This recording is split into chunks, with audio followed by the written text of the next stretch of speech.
The deep dive की इस नई गहन चर्चा में बहुत बहुत स्वागत है। आज का जो हमारा विषय है वो पहली बार में शायद थोड़ा जटिल लग सकता है या थोड़ा अमूर्त और रहस्यमयी भी। हाँ, मतलब अक्सर लोगों को ये शुरुआत में बहुत किताबी लगता है। बिल्कुल, लेकिन अगर इसे गहराई से समझा जाए तो ये वास्तविकता को देखने के हमारे पूरे नजरिए को हमेशा के लिए बदल सकता है। आज की इस चर्चा का मुख्य उद्देश्य अद्वैत यानी नॉन ड्युअलिटी की अवधारणा को समझना है। अद्वैत। हाँ, अद्वैत का सीधा सा अर्थ है दो नहीं।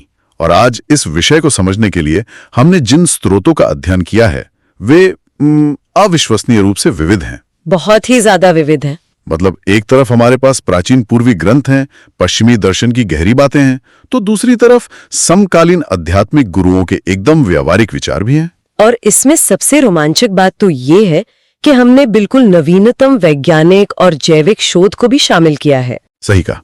आज हमारा लक्ष्य यही देखना है कि कैसे हजारों साल पुराना ये ज्ञान और आज का आधुनिक क्वांटम विज्ञान व जीव विज्ञान सब एक ही परम सत्य की ओर इशारा कर रहे हैं कि यह पूरी वास्तविकता असल में एक अखंड इकाई है। हाँ, और इस चर्चा की शुरुआत में ही यह स्पष्ट करना बहुत जरूरी है कि यह सिर्फ कोई किताबी ज्ञान नहीं है। जब हम इन शोधों का विश्लेषण करते हैं तो साफ हो जाता है कि अद्वैत असल में जीवन जीने का एक बेहद व्यावहारिक ढांचा है। बिल्कुल कोई सूखी थ्योरी नहीं है ये। एकदम नहीं। जब ये कहा जाता है कि सब कुछ एक है तो ये केवल बौद्धिक बहस के लिए नहीं है। ये एक ऐसा अनुभव है जो हमारे गहरे डर को और दुनिया के साथ हमारे दैनिक व्यवहार को पूरी तरह से बदल सकता है। ये दर्शन केवल सोचने के लिए नहीं बल्कि जीवन में उतारने के लिए है। चलिए इसे थोड़ा विस्तार से समझते हैं, क्योंकि जब हम कहते हैं कि अलगाव एक भ्रम है तो यह हमारे आम अनुभव से बिल्कुल उल्टा लगता है। हाँ, क्योंकि हम तो खुद को हमेशा अलग ही महसूस करते हैं। वही तो। अगर हम अद्वैत के बिल्कुल मूल परिभाषा पर जाएं तो सरल शब्दों में इसका अर्थ है विषय यानी देखने वाले और वस्तु यानी देखी जाने वाली चीज के बीच के अंतर का पूरी तरह से मिट जाना। हम हमेशा खुद को दुनिया से अलग एक व्यक्ति के रूप में अनुभव करते हैं। मेरे और सामने वाले इंसान के बीच एक स्पष्ट दूरी महसूस होती है। तो प्राचीन परंपराओं ने इस विभाजन को एक भ्रम कैसे साबित किया है? प्राचीन परंपराओं ने इसे बहुत ही गहराई से समझाया है। अगर हम भारत के अद्वैत वेदांत से शुरुआत करें तो इसके 3 मुख्य स्तंभ हैं। पहला है ब्रह्म सत्यम, यानी केवल ब्रह्म ही सत्य है। बिल्कुल, वो शुद्ध चेतना ही एकमात्र सत्य है जो कभी नहीं बदलती। दूसरा है जगत मिथ्या, जिसका अक्सर गलत मतलब निकाल लिया जाता है। हाँ, लोगों को लगता है कि दुनिया है ही नहीं। सही कहा। इसका मतलब ये नहीं है कि ये दुनिया गायब है या इसका कोई वजूद नहीं है। इसका मतलब है कि ये जो भी भौतिक संसार हमें अलग अलग रूपों में दिखाई देता है वो एक आभास है।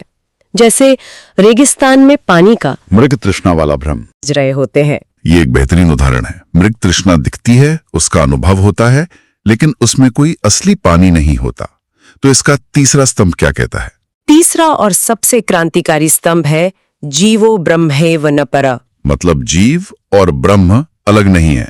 एकदम सही। व्यक्तिगत आत्मा और वो परम ब्रह्म कोई अलग अलग चीजें नहीं है। उपनिषदों का प्रसिद्ध वाक्य तत्वमसि यानी तुम ही वह हो इसी ओर इशारा करता है कि हमारे भीतर जो चेतना है और इस पूरे ब्रह्मांड की जो मूल चेतना है वे एक ही है। ये बातें सुनने में तो बहुत काव्यात्मक लगती हैं, लेकिन अद्वैत वेदांत की इन बातों का प्रभाव सिर्फ भारत तक सीमित नहीं रहा।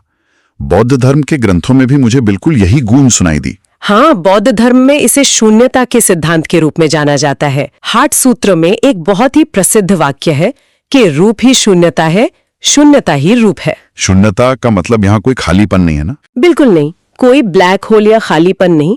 इसका सीधा सा मतलब ये है कि किसी भी चीज का अपना स्वतंत्र अलग अस्तित्व नहीं है।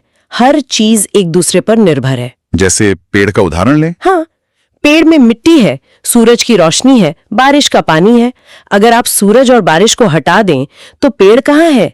इसलिए कोई भी मैं बाकी ब्रह्मांड से कटकर मौजूद नहीं रह सकता। यानी हर चीज दूसरी चीज से बनी है। इसी तरह चीन के दाओवाद में लाओ त्से की जो बात है वो भी बहुत मेल खाती है। हाँ, लाओ त्से का वो विचार बहुत गहरा है। उनका कहना है कि जिस दाओ का वर्णन किया जा सके वो शाश्वत दाओ नहीं है। मतलब जैसे ही हम उस एकता को शब्दों में बांधने की कोशिश करते हैं, वो दो हिस्सों में बंट जाती है। सही कहा। एक वो जिसके बारे में बोला जा रहा है और एक वो जो बोल रहा है। और ये सोचना एक बहुत बड़ी भूल होगी कि ये सारा विचार सिर्फ पूर्वी रहस्यवाद का हिस्सा है। बिल्कुल, पश्चिमी दर्शन में भी यह मौजूद है। स्पिनोजा का विचार तो अपने समय से बहुत आगे का लगता है। स्पिनोजा ने ईश्वर या प्रकृति का क्रांतिकारी सिद्धांत दिया था। स्पिनोजा का तर्क वास्तव में बहुत साहसिक था। उन्होंने कहा कि पूरे अस्तित्व में केवल एक ही पदार्थ है। ये पूरी दुनिया, हमारे शरीर, हमारे विचार, पहाड़, नदियां, ये सब कुछ उसी एक वास्तविकता के अलग अलग रूप हैं। मतलब ईश्वर दुनिया से अलग बादलों पर बैठकर उसे चलाने वाला कोई व्यक्ति नहीं है। बिल्कुल नहीं, वो पूरी की पूरी वास्तविकता ही ईश्वर है। सब कुछ उसी अनंत सत्ता का हिस्सा है। ये सुनना वाकई रोमांचक है कि कैसे हजारों साल पहले अलग अलग महाद्वीपों में बैठे लोग एक ही सत्य की ओर इशारा कर रहे थे। लेकिन अब एक बड़ा सवाल ये उठता है कि आज के इस तेजी से भागते दौर में इनका क्या काम? ये एक बहुत ही व्यावहारिक सवाल है। आज के समकालीन आध्यात्मिक गुरु इस प्राचीन ज्ञान को हमारी रोजमर्रा की जिंदगी में उतारने का तरीका कैसे बता रहे हैं? समकालीन गुरुओं का सबसे बड़ा योगदान यही है कि वे इस पूरी चर्चा को सिद्धांत की दुनिया से निकालकर सीधे हमारे तत्काल अनुभव तक ले आते हैं। उदाहरण के लिए निसर्गदत्त महाराज का पूरा जोर सिर्फ एक सरल सी बात पर था, मैं हूं के एहसास पर। हाँ, शुद्ध मैं हूं पर ध्यान केंद्रित करना। वो कहते थे कि हम हमेशा मैं के साथ कुछ जोड़ देते हैं, जैसे मैं दुखी हूं या मैं इंजीनियर हूं। उनका उपदेश था कि इन सभी बाहरी पहचानों को हटा दें और सिर्फ अपने होने के शुद्ध एहसास में टिके रहें, क्योंकि वो होने का एहसास कभी नहीं बदलता। बिल्कुल, वही मुक्ति का द्वार है। और इसी परंपरा में मूजी इसे मार्ग रहित मार्ग कहते हैं। ये शब्द मुझे थोड़ा विरोधाभासी लगा।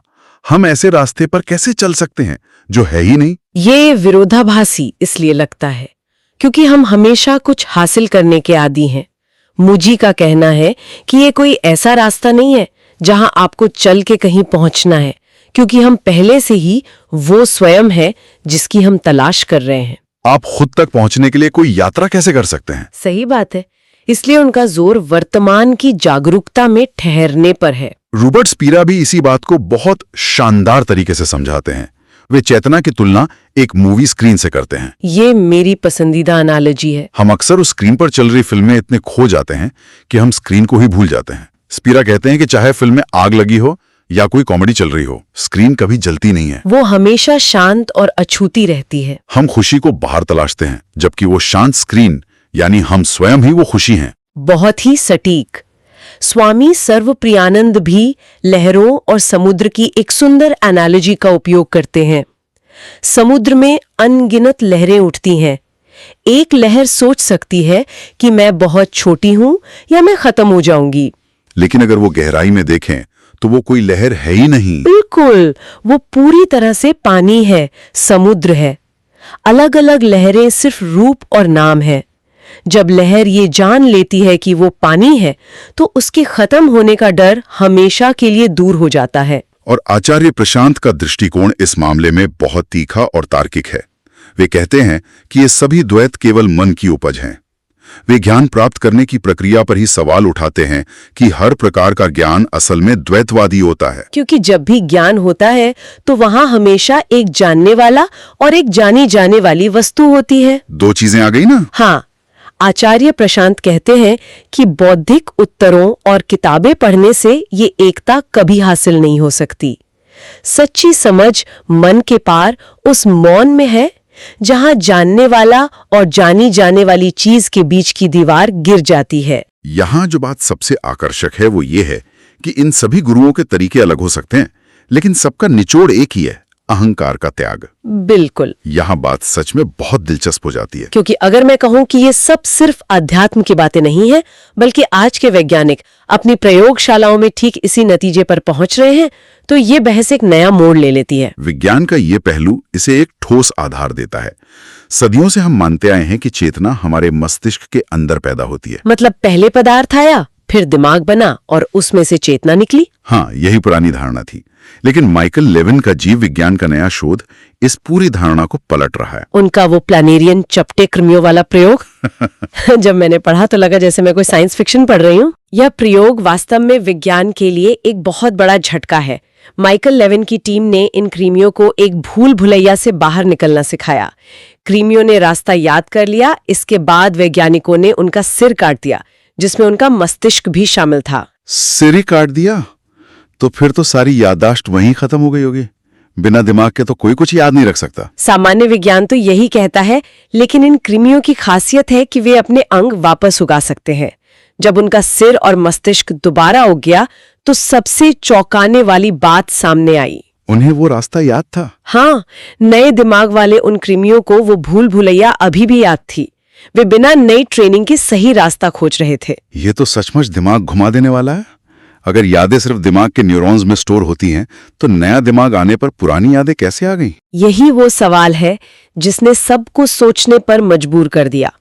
यह साबित करता है कि स्मृति और मन सिर्फ मस्तिष्क के अंदर कैद नहीं है, वो पूरे जीव में एक सूचना क्षेत्र के रूप में फैला हुआ है। यानी चेतना शरीर को आकार देती है, शरीर उसे नहीं बनाता। एकदम सही।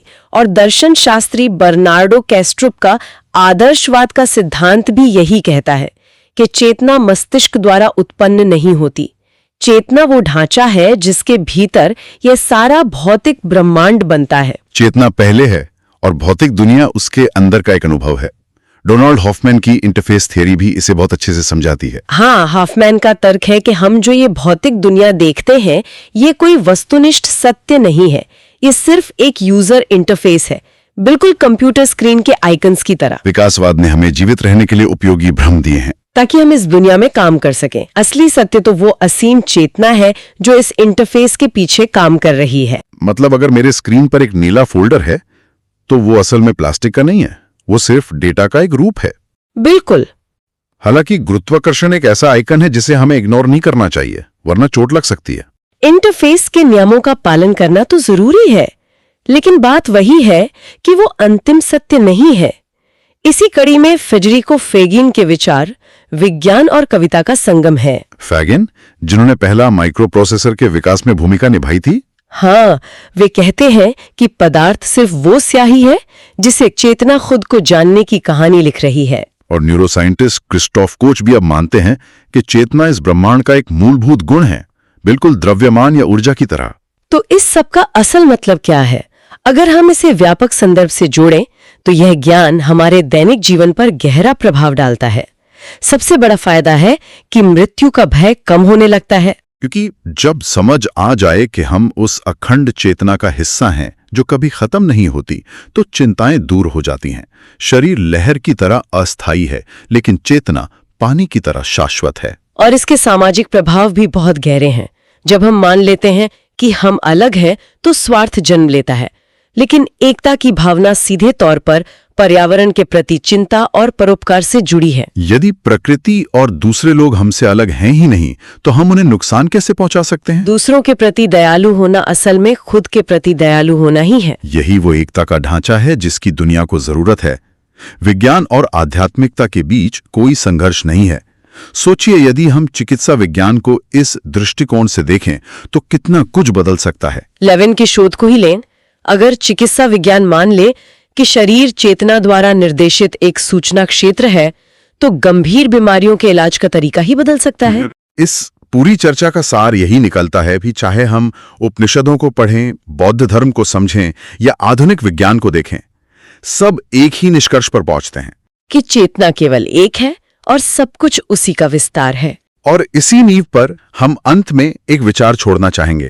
हमने फेडरिको फेगिन की बात की कि चेतना इस दुनिया का उपयोग खुद को जानने के लिए कर रही है। पदार्थ सिर्फ स्याही है। तो क्या इसका मतलब यह है कि जब भी हम कुछ नया सीखते हैं या हमारे भीतर कोई गहरी समझ पैदा होती है, तो वास्तव में ब्रह्मांड हमारी आंखों के माध्यम से खुद को ही खोज रहा होता है? ये बहुत ही शक्तिशाली विचार है। ब्रह्मांड हमारे माध्यम से खुद को अनुभव कर रहा है। यह हमारे जीवन के हर साधारण पल को चमत्कारिक बना देता है। बिल्कुल। इसी अद्भुत विचार के साथ हम आज की इस गहन चर्चा को यहीं विराम देते हैं। हमारे साथ जुड़ने के लिए बहुत बहुत धन्यवाद। खुद इस दिशा में और गहराई से विचार करें और एकता को अनुभव करने का प्रयास करें। तब तक के लिए विचार करते रहें।